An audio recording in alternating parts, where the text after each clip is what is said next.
All right, a match that actually I was disappointed in. I said it was a good match. It is what it is. The World Title Eliminator Finals Tournament, Miro and Bryan Danielson.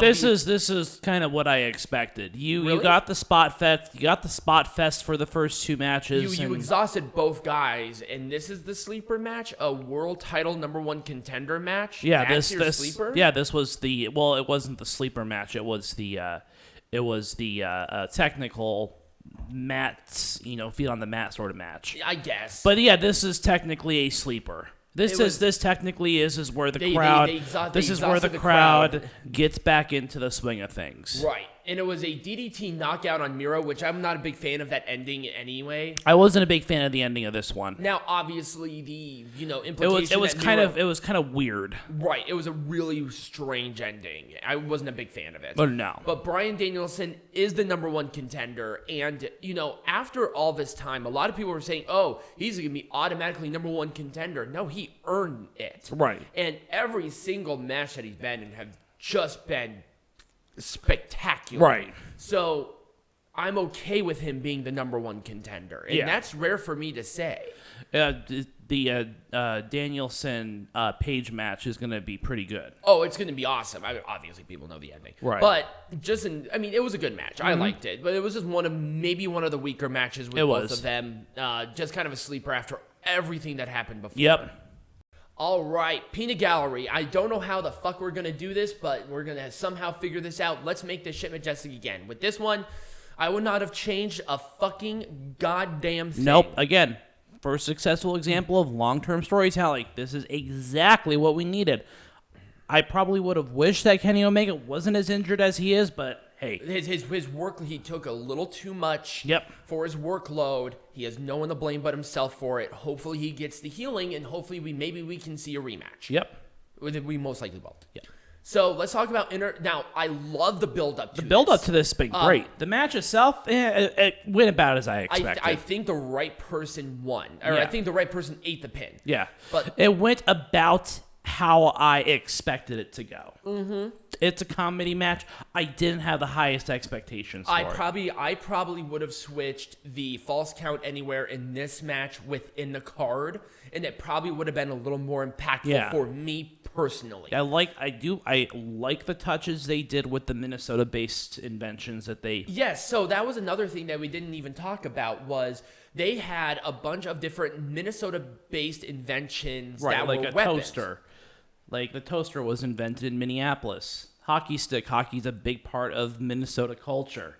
You got, let's see, what else?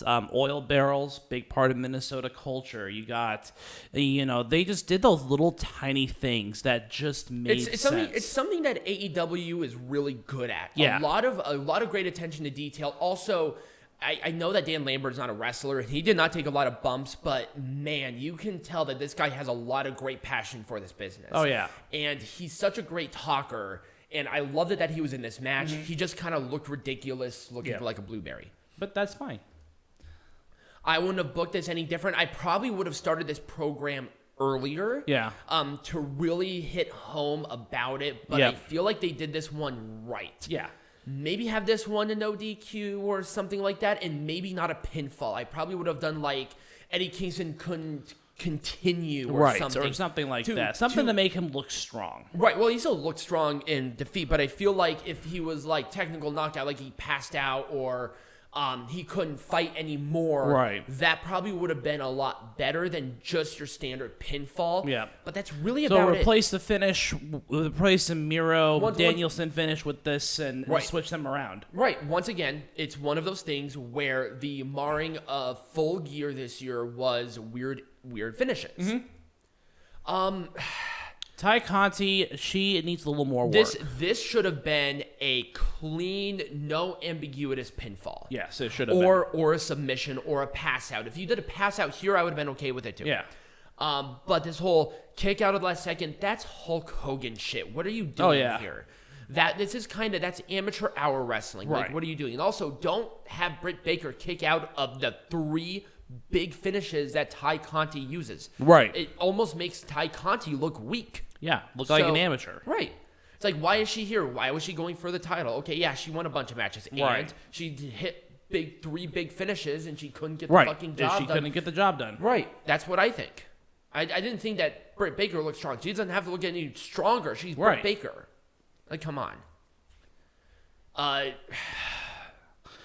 Just this match needed to just not exist. It was really weird. It was kind of I felt like it was put together at the last minute. I understand the rivalry. It should not have been here. I'm sorry. This shouldn't have been here. No.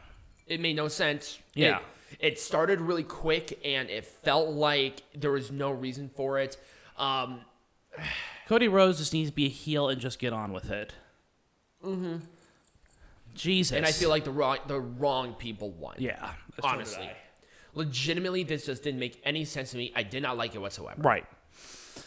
Once again, we would have switched the two, but booking-wise, I probably wouldn't have done anything different because people love this match. Oh, yeah. So I liked it. I thought it was the right stipulation for the right time. Yeah. Just the placement on the card was not the right and I felt like storyline was a little rushed too. Well, this one was maybe not as rushed, but it's still it felt incomplete without Kenny Omega being there.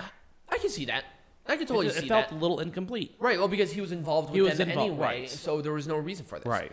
Miro and Danielson. Again, there should have been a clean pinfall just so we knew who, just so we had a definitive win. I don't like this because now we're most likely going to see a triple threat with Miro, and it's like, okay, I understand that they had to put somebody here because Moxley is in rehab. Right. I understand that this was a last-minute decision, and I think that kind of marred a little bit too. Right, Miro cannot lose right now. He's too strong, right. And if they were going to do this, have Miro win. Right. So, yeah, there we go. Once again, it's just the finish. The booking was done just right for this entire thing. And I like how it's now involving AAA as well, and there's a lot of great crossover, but the finish, they did not put those masks on very well. It was very poorly done. Yeah, it was poorly done. The mask didn't make sense because it was one of the participants in the match. Right. And it's like, okay, is this Lucha rules? Is it not? Because we were seeing a lot of people pin other people, and I'm like, okay, who's the legal person? And then all of a sudden, the legalization there is right. Okay, well, you got to say yes or no to that thing. Like, it doesn't make sense to me. So, other than the ending, I probably wouldn't have done anything different. No. I like that FTR beat them for the AAA World Tag Team Champions, and I'm excited for the AAA match. Right. In December. I wouldn't have done anything different. No, this match was done Not well. a damn thing different. It was way too good to do anything different. Maybe a different placement on the card, but I did not expect them. I mean, I hate saying this, but I did not expect them to do that well. That was magic. Yes, 2 of the 4 pillows of AEW.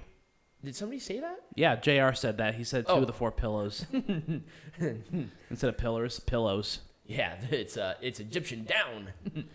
And then this one, it was a buy-in. It was a tag team match to fill it. There was not really much I would have done different. All right, so Peanut Gallery. What are we doing next? Well, let's see. Next week, we got Survivor Series, I believe. No, next week is Turning Point. No, I think both of them are. Yeah, it's Turning Point and Survivor Series. It's going to be a really busy weekend. All right, so we have it's probably not going to be a wrestling lesson and a heckling. Nope. But because we got 2 separate brands going. And also, we're going to one of them live, so that's going to eat up a lot of our time for the day. So we'll probably not do that, but we'll be covering both of those. If you did enjoy this, remember to like this video, subscribe to the channel. Wherever you're listening to this on, we're on all major platforms, YouTube, iTunes, everything. Become a patron. Right. We might start watching some of these series and start releasing like a little review series or a watch along or something like that. So if you're interested, go to the Patreon and check it out. But as always, be majestic.